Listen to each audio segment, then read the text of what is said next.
Welcome to the pew. Welcome to the pew.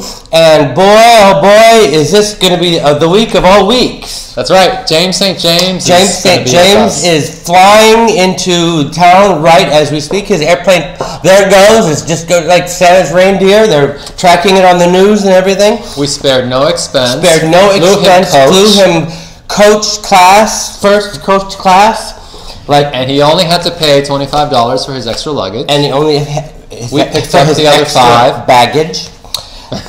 And so we will be having him here shortly. But first, we want to talk about some other things. We want to talk about the movie that we saw last night. Dead Girl. Dead Girl. It was the shocking, that everybody was. It wasn't that shocking, actually. Although no, I didn't think it was that shocking. Well, I knew what to expect, so it wasn't shocking for me.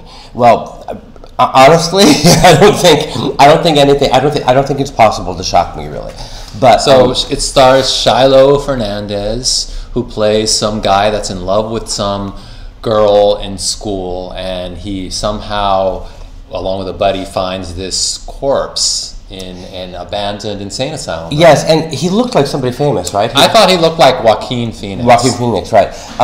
They're all kind of without cute. the scar. Right, they're all kind of cute. But I mean, the premise is, of course, like what. So they find the corpse and then they start fucking it. Yeah, what would any teenage boy do when they find the corpse of a dead girl? Right, you would fuck it. You would fuck it, of course. So he fucked it, and then he kind of pimped her out, right?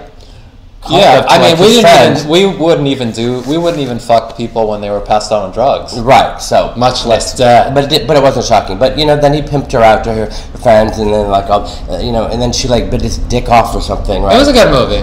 Yeah, and then didn't he have her bite some other girl so that they could fuck her too? And right, so have, a whole bunch. There's a surprise ending where it looks like the star will get what he really wanted, but we're not going to say what that is. Yeah. Okay.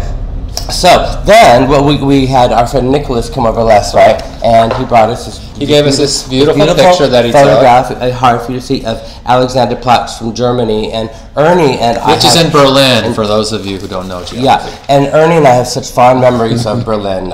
It's really what we can remember. Well, I can remember. I had a really good time in Berlin. I remember.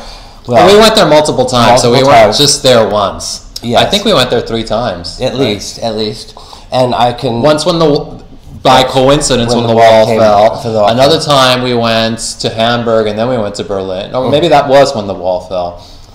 I don't know. It's kind of a blur. I can remember spending all my money on... I spent all of my money on German chocolate.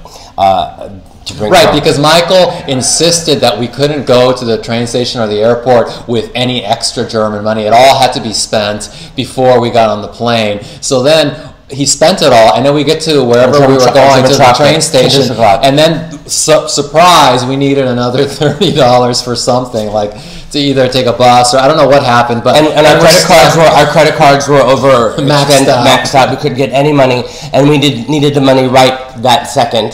So. So then we're stuck in the train station. And this is that train station, the Bahnhof Zoo, which is the one made famous in my favorite film, Christian F., where the prostitutes are, or all the prostitutes are. So what happened, Ernie?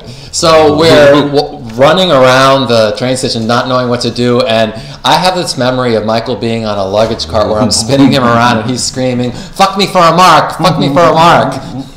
This is pre-Euro. Yeah, but when a mark was probably $1.75. We did end up getting the money though. I mean, people gave us the money. I didn't have to get fucked by anybody, unfortunately. Right, at that time, people in Germany were really generous. So actually, if you asked them for a mark, they would give you a mark. Yes. So that worked out all well. So we got our marks and several demerits for punctuality. So also one other thing, the last thing that I wanted to discuss on here, I think, is that I had a meeting yesterday with Esther, my editor, and we decided that I would get my prison memoirs put together. They're already sort of put together, but we decided that I would spend some time now to so I'm going to have to kind of seclude myself.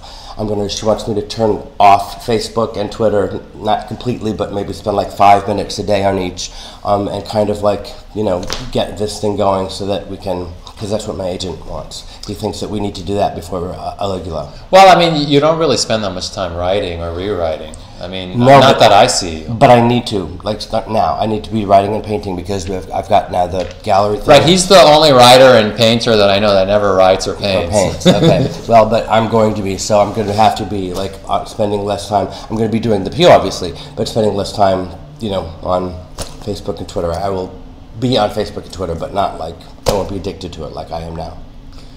You heard it here. You heard it here. Kicking the habit. I'm kicking again. The habit. I'm gonna have to get a patch, not a pew patch, a Facebook Twitter patch. A Facebook Twitter patch. And that, on that note, we will end. And on the very next episode, tomorrow morning, James St. James is going to be there in the flesh. And when we say in the flesh, we mean the flesh. There's more of it today than there was in the 90s. Goodbye.